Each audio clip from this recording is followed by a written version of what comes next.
Hello, everyone, and welcome to Thursdays Live with Chug. Each week, we cover pressing topics that matter to you and your business. I'm Ariana Gonzalez with Chug Attorneys and CPAs tuning in from our San Diego office, and joining me today is partner and attorney Min Kim from our Edison, New Jersey office. Hi there, Min, and welcome. Hi, Ariana. Thanks for having me here today. Thanks for being here. For today's topic, we're going to be exploring the pros and cons of USCIS online organizational accounts. We're going to cover all the pressing questions you have on this topic, so make sure you stay tuned till the end. Just a quick disclaimer before we get started, we are live on LinkedIn and Facebook. This conversation is for informational purposes only. It does not create an attorney-client relationship. So if you have questions, please comment them below or email us anytime at info@chug.com. Now let's get into it. Thank you again for joining me today, Min. I know we have a lot to cover because apparently there are some exciting new changes happening at USCIS in terms of how H-1B petitions can be filed. Is it really true? And are we finally in the age of online filing for H-1B cases? Yeah, it's hard to believe, but the rumors are indeed true. Finally, in the year 2024, USCIS allows Form I-120 H-1B petitions to be filed online, utilizing users' myUSCIS personalized accounts that certain users have access to. This online filing feature of H-1Bs, actually, it officially went live yesterday. But to be fair, USCIS has for some time now granted online filing capabilities for many immigration applications, including naturalization applications, green card petitions filed for family members, and even EAD work authorization applications for F1 students. But you're absolutely correct, Ariana. Opening online filing to H-1B cases, it would be the first of its kind for business immigration petitions filed by companies on behalf of their foreign national workers. And with the introduction of organizational accounts for H-1B petitions, many changes are indeed happening. Well, isn't all of this a really good thing? I would think that the ability to file online would be a welcome change for everyone involved. Companies, temporary workers being sponsored, even immigration attorneys like yourself. I mean, I know we're going to get into the details of this a little bit more, but I would imagine that the ability to file online would mean quicker processing times and just more convenience for all. Well, I suppose that's the thing, though. Like regarding the processing times for cases, USCIS, they've confirmed that they're in their stakeholder engagements that online filing won't shorten processing times per se. So that's something we can clear up for our audience from the start. But actually, despite that announcement, how will it actually play out? Is there really going to be no difference in how long the adjudications take for an online submission versus a traditional paper filing? I suppose my take is that it's still too early to definitively say one way or the other. Those data points are going to be coming in as this feature is launched. But for now, the agency has said that processing times won't be affected. However, what will be affected, and perhaps noticeable for both companies and foreign workers, are those incidental benefits to being able to file online. So things like same-day filing and receipt of the H-1B petition, since it is being e-filed, rather than having to wait for the postal service or a courier service like FedEx to deliver a paper-based filing the following business day. And similar to that, since we're talking about e-filing, the receipt notice should be generated virtually instantaneously after the filing is submitted, which is obviously an added bonus. Okay, I must admit my initial excitement over this news has definitely gone away a little bit. So Min, you're telling me that the only benefit to being able to file online is that USCIS might receive the H-1B petition the same day it's submitted rather than one day after if it were shipped by FedEx or UPS, and the receipt notice from USCIS arrives perhaps a few days earlier. It doesn't appear to me that such news is all that paradigm shifting. I totally hear you, and you're right. Stakeholders in general, those companies that employ H-1B workers, and obviously the H-1B employees themselves, they all of us should be somewhat measured in our initial excitement and curiosity of these online H-1B filings, since this change, in my personal opinion, was never intended to completely overhaul the entire H-1B landscape. For certain employers and employees, The ability to file online will indeed move the needle. So don't get me wrong there, but for many, it will not. And I can easily foresee that many folks will continue to rely on a paper-based traditional model of filing H-1B cases as they've done before. Okay, so it sounds like the option to continue to file an H-1B by paper is not going away, right? It's just that USCIS is adding another way, such as filing online for companies. Yep, that's right.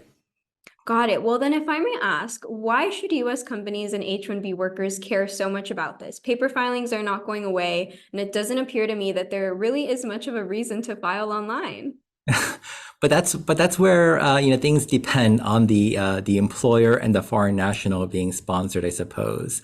For some employers in certain industries, saving a day or two, as well as the collaborative nature of the organizational account platform that this online filing of H-1Bs will be utilizing, those changes are going to be are going to be a huge benefit.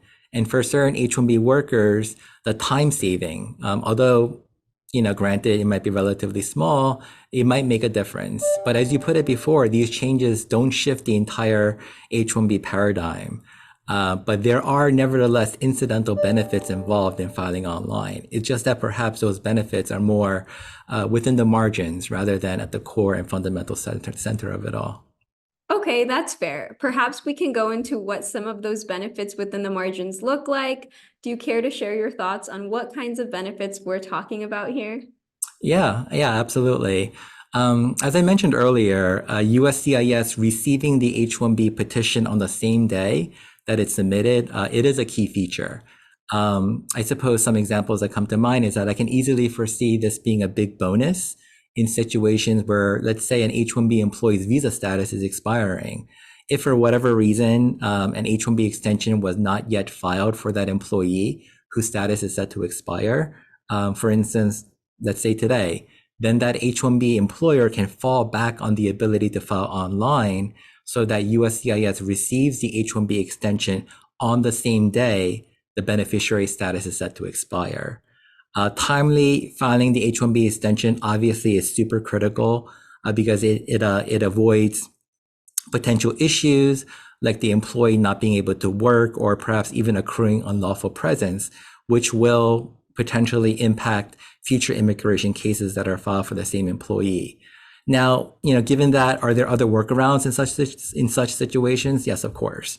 There might be some USCIS service centers that accept same-day courier deliveries, but it's never a bad thing, to have options when it comes to immigration. And knowing that in this particular scenario, when a same-day deadline applies, the online filing feature might potentially be a helpful solution. Also, another benefit, and sort of related to the same day filing feature, is that a USCIS receipt notice being created on that same day will also help in terms of the H-1B employer knowing that the extension was timely filed, so that I-9 re-verification for that beneficiary's employment can also be properly done. Okay, I think I can see some value in those things, but I don't think I'm being controversial when I say that most H-1B petitions do not wait until the very last day in order to be filed. So as you were commenting on before, perhaps the benefits are really within the margins and pertain to some of those outlier cases. But any other benefits that both companies and beneficiaries should be aware of? Do you have any advice for them? Well, I suppose another thing is that in addition to Form I-129 for H-1B petitions being able to be filed online, the ability to file online also exists for Form I-907, which requests premium processing. So that obviously adds to the overall convenience of it all. But looking at it from a more conceptual standpoint, another benefit out there might be for those companies and for those H-1B employers who are looking to take a bit more ownership of their immigration program as a whole. And what I mean by taking ownership is that these organizational accounts, which are the obviously the platforms online that companies use to make these online filings, they should help these employers have more ownership of their entire immigration workflow, and therefore enable them to collaborate on a deeper level within their own individual legal teams, as well as perhaps any law firms they might retain to help with the online filing process. Okay, so if I understand correctly, in order to opt into some H-1B filings, a company needs to set up organizational accounts on the government's myUSCIS portal. Is that correct? And how do companies do this? Yes, that's right. In terms of setting up these organizational accounts, I suppose one good feature that I think the government got right is that for the most part, these accounts have already been set up for those same H-1B employers. In one of the stakeholder engagements that USCIS hosted, USCIS actually did confirm that if a company already had an existing H-1B registrant account that it used in submitting an H-1B cap online registration for an H-1B lottery in previous years, those same employers will now see that their H-1B registering account has now been upgraded to organizational accounts once they log into their myUSCIS portal. Wait, let me stop you there, Min. H-1B registrant account, where did that come from? Weren't we talking about organizational accounts? How many online accounts do companies actually need? Only one, Ariana. Only one, I promise. I know it's a bit confusing, and it's sort of ironic because, if you think about it, being able to file online should, in theory, make things a bit more user-friendly. But to USCIS's credit, though, the agency has done a good job, in my opinion, in addressing certain common questions from both employers and law firms in terms of organizational account setup. For the sake of time and, since a lot of these stakeholder engagements in USCIS tutorials are easily accessible on the government's YouTube page, as well as their main overall USCIS website, I'm going to spare you and the audience from getting into the weeds regarding the organizational account setup. But for now, it's helpful to know that if a company filed an H-1B cap online registration for a foreign worker before, that same company should already have an online company profile set up in the myUSCIS portal. With the launch of organizational accounts and the ability to file H-1B petitions online now, the agency has since upgraded all of those previous H-1B registering accounts to organizational accounts. So in order to finalize a setup for the many users out there in fully converting to organizational accounts, the employer representative who maintained the previous H-1B registering account will need to log on to his or her myUSCIS portal and follow the step-by-step instructions into completing the transition from now creating something called a company group. Creating this company group is relatively quick and intuitive, and there are enough resources out there on the USCIS website and their various social media platforms to walk through the account setup. There's even an FAQ on organizational accounts on the website, which is particularly useful in understanding the ins and outs of that account setup. Okay, that's really good to know. Just so that we're clear, one account only, organizational accounts for companies. And I imagine that those organizational accounts are what companies would use for registering H-1B cap beneficiaries in this year's lottery. Yep, that's correct. Great. Now let's shift gears and talk about some of the potential issues you see with this change to organizational accounts and filing H-1B petitions online. What are some concerns that companies and H-1B workers should be aware of? Well, I suppose the first takeaway from me is that this launch of organizational accounts and H-1Bs being filed online is really a soft launch by USCIS, if I can say. Because you have to keep in mind for now that it's only H-1B cases that can be filed online. Does USCIS intend to add other employer-sponsored immigration cases to this platform? Well, if feedback is good and with these online H-1B submissions, then yes, I can foresee the agency kind of expanding online filings to other visa classifications, such as an L1 or a TN perhaps, and maybe even green card cases in the future. I think it's fair to say that online filings are indeed the future at USCIS as they continue to wrestle with a limited set of resources. But importantly, the ability to file online will only be scaled up in incremental stages. Why is that? Well, because frankly speaking, USCIS is sort of like testing the waters to see if the product that they have now is the version they want to extend and scale up. I mentioned earlier that collaboration with an organization might be one of the more valued features for certain H-1B employers in these organizational accounts. But actually, if you look at it from the flip side as well, collaboration might not be valued all too much by another set of employers. For example, companies often retain law firms like ours in order to guide and handhold those companies through the entire immigration process.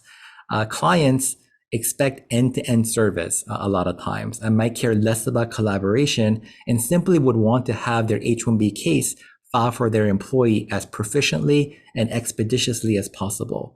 Once again, there's nothing wrong with that since they want to offload, since they want to be offloaded from that overall responsibility. But there are certain aspects of these organizational account setups which I believe interrupt such expeditious filings. Interrupt? That sounds ominous, Min. What did you mean? Well, for one, the organizational account setup, once it's established online, members to a specific company group within that organizational account cannot be assigned to more than one company group. And similarly, in setting up a legal representative account for the law firm, paralegals cannot be assigned to more than one legal team, apparently, unless a separate email address is used for the company group member or paralegal, which I believe is a bit of a nuisance.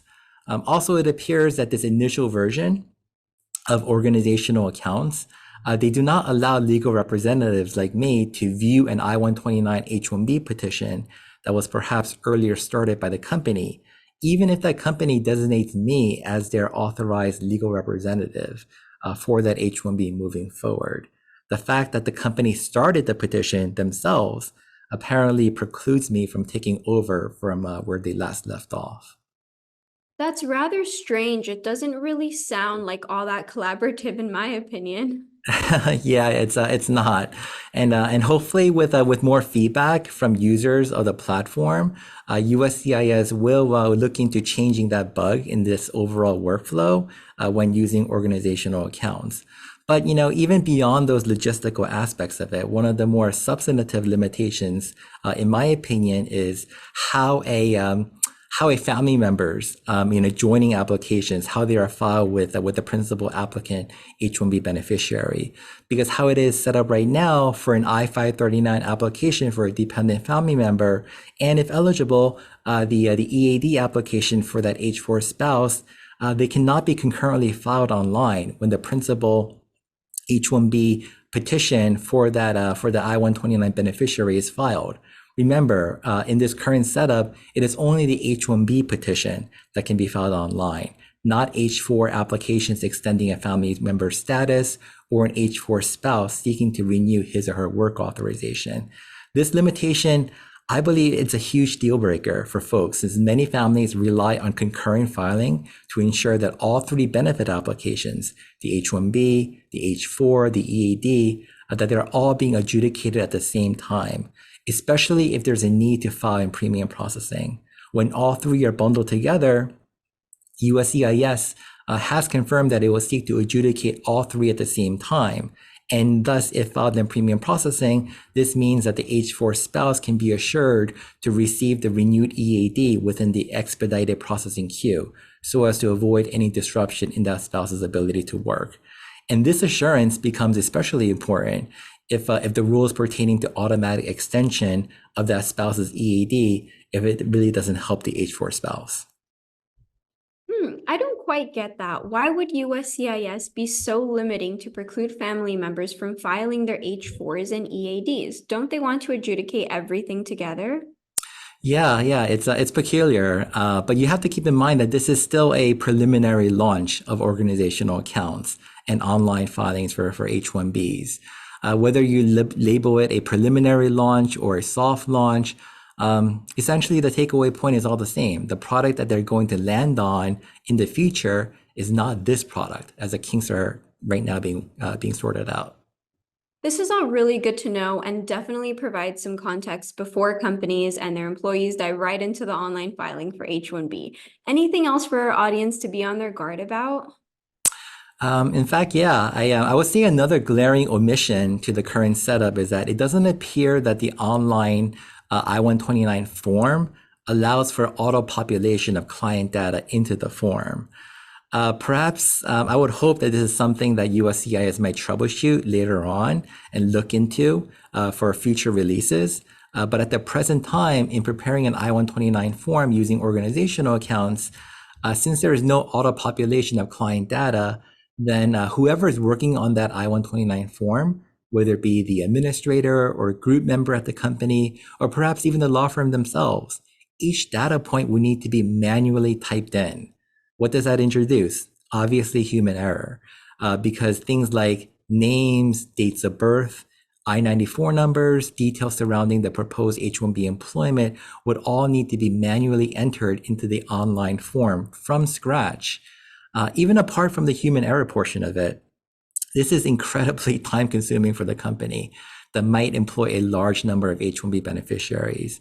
And since the current setup of organizational accounts do not permit any push API functionality from a separate stored database, all of this data that is already being stored separately by that company or perhaps a law firm that they use, which can be used to auto-populate critical pieces of information, would unfortunately need to be typed in by hand if the online platform is used.